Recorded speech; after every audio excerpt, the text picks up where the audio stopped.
सुबह उठे तो ये सोचा कि आज भगवान ने जीवन दिया है, कैसे जिएंगे, किन सिद्धांतों, किन आदर्शों पर जिएंगे। शाम को, रात को इस शरीर को त्यागने से पहले याद करें। वैसे भी नींद क्या है, भगवान का डेमो ही तो है।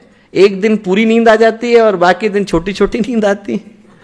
हर रोज भगवान थोड़ा थोड़ा डेमो दिखाता है और एक दिन पूरी तरह से गायब कर देता है। हर दिन थोड़ी थोड़ी देर के लिए स्विच ऑफ होता है, एक दिन पूरी तरह से ऑफ हो जाता है। तो जब थोड़ी थोड़ी देर के लिए स्विच ऑफ हो रहा है तो एक बार याद करें कि आज का दिन जिए कैसे थे।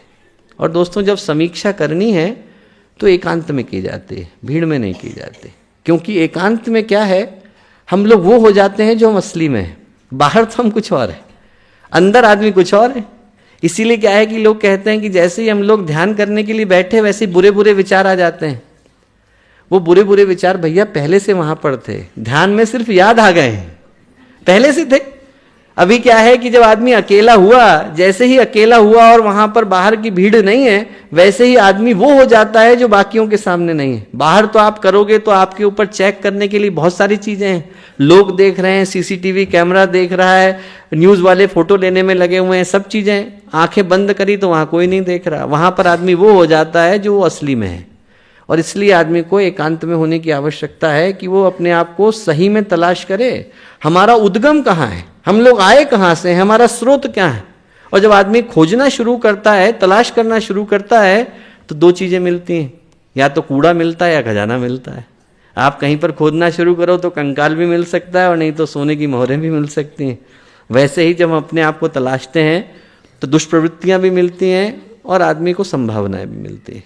जब आदमी समीक्षा करता है तो उसको ये पता चलता है कि मेरे अंदर भगवान भी छुपे हुए हैं, और उसे ये भी पता चलता है कि किस कारण से मुझे भगवान दिखाई नहीं पड़ रहे हैं।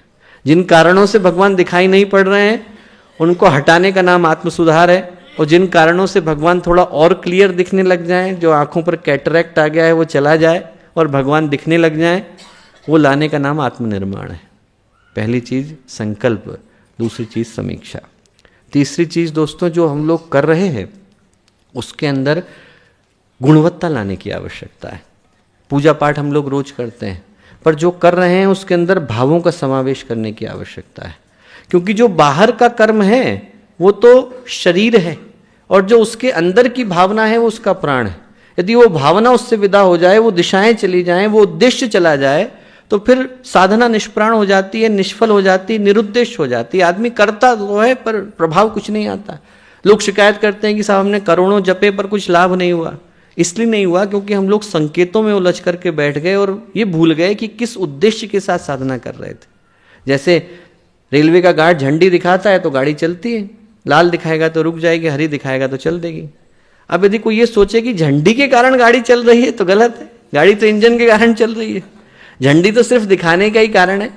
वैसे ही जो बाहर हम लोग कर रहे हैं वो दिखाने के कारण है, उसके कारण साधना में प्राण नहीं आ रहा। साधना में प्राण तो इसलिए आ रहा है कि उसके पीछे का भाव क्या है, कौन से आसन पर हमें बैठना था, कौन सी माला हमें पकड़नी थी, किधर देखना था, किस जगह पर भगवान की मूर्ति रखनी थी। ये इशारे हैं, इनके कारण भगवान नहीं मिलते। इनके कारण इशारा होता है कि जाना किधर। यदि इतना आसान होता तो भगवान बुद्ध को 30 जन्मों में क्यों भटकना होता। अपना आसन ठीक कराते, आसन को ठीक कराने से सब कुछ मिलता है। माला पकड़ लेते बुद्ध भगवान कि साहब ये वाली माला तुलसी की पकड़नी थी, गलती से रुद्राक्ष लेके बैठा हुआ था, तुलसी की लेता। उससे नहीं होता। जो करने का काम है वो अंदर है, अंदर का परिष्कार है।